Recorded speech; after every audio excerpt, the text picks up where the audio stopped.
खाटू श्याम मंदिर भारतीय राजस्थान के सीकर जिले में सीकर शहर से सिर्फ 43 किमी दूर खाटू गांव में एक हिंदू मंदिर है।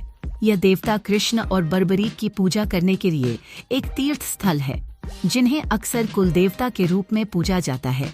भक्तों का मानना है कि मंदिर में बर्बरीक का असली सिर है, जो एक महान योद्धा थे, जिन्होंने कुरुक्षेत्र युद्ध के दौरान श्री कृष्ण के कहने पर अपना सिर काटकर उन्हें गुरु दक्षिणा के रूप में अर्पित कर दिया था और बाद में श्री कृष्ण ने उन्हें श्याम नाम से पूजित होने का आशीर्वाद दिया। दिव्या श्री श्याम कथा, जो 40 वर्ष के संशोधन व पुराणों के अनुसार लिखा गया है, हमें श्याम बाबा के जीवन रचनात्मक रूप धारण किए हुए हैं। बर्बरीक महाभारत के एक महान योद्धा थे। वे घटोत्कच और अहिलावती नागकन्या माता के सबसे बड़े पुत्र थे। उनके अन्य भाई अंजन पर्व और मेघवन का उल्लेख भी महाभारत में दिया गया है। बर्बरीक को उनकी मां ने यही सिखाया था कि हमेशा हारने वाले की तरफ से लड़ना, और वे इसी सिद्धांत पर लड़ते भी रहे। बर्बरीक को कुछ ऐसी सिद्धियां प्राप्त थीं, जिनके बल से पलक झपकते ही महाभारत के युद्ध में भाग लेने वाले समस्त वीरों को मार सकते थे। जब वे युद्ध में सहायता देने आए, तब इनकी शक्ति का परिचय प्राप्त कर श्री कृष्ण ने अपनी कूटनीति से इन्हें रणचंडी को बलि चढ़ा दिया। महाभारत युद्ध की समाप्ति तक युद्ध देखने की इनकी कामना श्री कृष्ण के वरदान से पूर्ण हुई और इनका कटा सिर अंत तक युद्ध देखता और वीर गर्जन करता रहा। कुछ कहानियों के अनुसार बर्बरीक एक यक्ष थे, जिनका पुनर्जन्म एक इंसान के रूप में हुआ था। बर्बरीक गदाधारी भीमसेन का पोता घटोत्कच के पुत्र थे। बाल्यकाल से ही वे बहुत वीर और महान योद्धा थे। उन्होंने अपनी माता के कहने पर युद्ध कला भगवान श्री कृष्ण से सीखी और उनके प्रशिक्षण में वे अजय योद्धा बन गए। माँ आदिशक्ति की तपस्या कर उन्होंने असीमित शक्तियों को भी अर्जित कर लिया। तत्पश्चात अपने गुरु श्री कृष्ण की आज्ञा से उन्होंने कई वर्षों तक महादेव की घोर तपस्या करके उन्हें प्रसन्न की। खाटू श्याम बाबा की, खाटू श्याम बाबा की, खाटू श्याम बाबा की। और भगवान शिव शंकर से 3 अभेद्य बाण प्राप्त किए और 3 बाणधारी का प्रसिद्ध नाम प्राप्त किया। महाभारत का युद्ध कौरवों और पांडवों के मध्य अपरिहार्य हो गया था। अतः यह समाचार बर्बरीक को प्राप्त हुआ तो उनकी भी युद्ध में सम्मिलित होने की इच्छा जागृत हुई।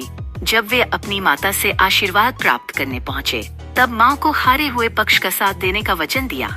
वे अपने लीले घोड़े, जिसका रंग नीला था, पर 3 बाण और धनुष के साथ कुरुक्षेत्र की रणभूमि की ओर अग्रसर हुए।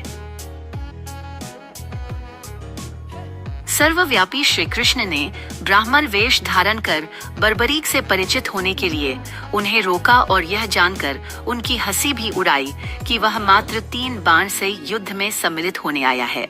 ऐसा सुनने पर बर्बरीक ने उत्तर दिया कि मात्र 1 बाण शत्रु सेना को परास्त करने के लिए पर्याप्त है और ऐसा करने के बाद बाण वापस तर्कस में ही आएगा। यदि तीनों बाणों को प्रयोग में लिया गया तो तीनों लोकों में हाहाकार मच जाएगा। इस पर श्री कृष्ण ने उन्हें चुनौती दी कि इस पीपल के पेड़ के सभी पत्रों को छेद कर दिखलाओ, जिसके नीचे दोनों खड़े थे। बर्बरीक ने चुनौती स्वीकार की और अपने तुनीर से एक बाण निकाला और ईश्वर को स्मरण कर बाण पेड़ के पत्तों की ओर चलाया। तीर ने क्षण भर में पेड़ के सभी पत्तों को भेद दिया और श्री कृष्ण के पैर के इर्द गिर्द चक्कर लगाने लगा, क्योंकि एक पत्ता उन्होंने अपने पैर के नीचे छुपा लिया था। बर्बरीक ने कहा कि आप अपने पैर को हटा लीजिए, वरना ये आपके पैर को चोट पहुंचा देगा। श्री कृष्ण ने बालक बर्बरीक से पूछा कि वह युद्ध में किस ओर से सम्मिलित होगा, तो बर्बरीक ने अपनी मां को दिए वचन दोहराया कि वह युद्ध में उस ओर से भाग लेगा जिस ओर की सेना निर्बल हो और हार की ओर अग्रसर हो। श्री कृष्ण जानते थे कि युद्ध में हार तो कौरवों की ही निश्चित है और इस पर अगर बर्बरीक ने उनका साथ दिया तो परिणाम उनके पक्ष में ही होगा। ब्राह्मण वेश में श्री कृष्ण ने बालक से दान की अभिलाषा व्यक्त की। इस पर वीर बर्बरीक ने उन्हें वचन दिया कि अगर वो उनकी अभिलाषा पूर्ण करने में समर्थ होगा तो अवश्य करेगा। श्री कृष्ण ने उनसे शीश का दान मांगा। बालक बर्बरीक क्षण भर के लिए चकरा गया, परंतु उसने अपने वचन की दृढ़ता जताई। बालक बर्बरीक ने ब्राह्मण से अपने वास्तविक रूप से अवगत कराने की प्रार्थना की और श्री कृष्ण के बारे में सुनकर बालक ने उनके विराट रूप के दर्शन की अभिलाषा व्यक्त की। श्री कृष्ण ने उन्हें अपना विराट रूप दिखाया। उन्होंने बर्बरीक को समझाया कि युद्ध आरंभ होने से पहले युद्ध भूमि की पूजा के लिए एक वीरवर क्षत्रिय के शीश के दान की आवश्यकता होती है।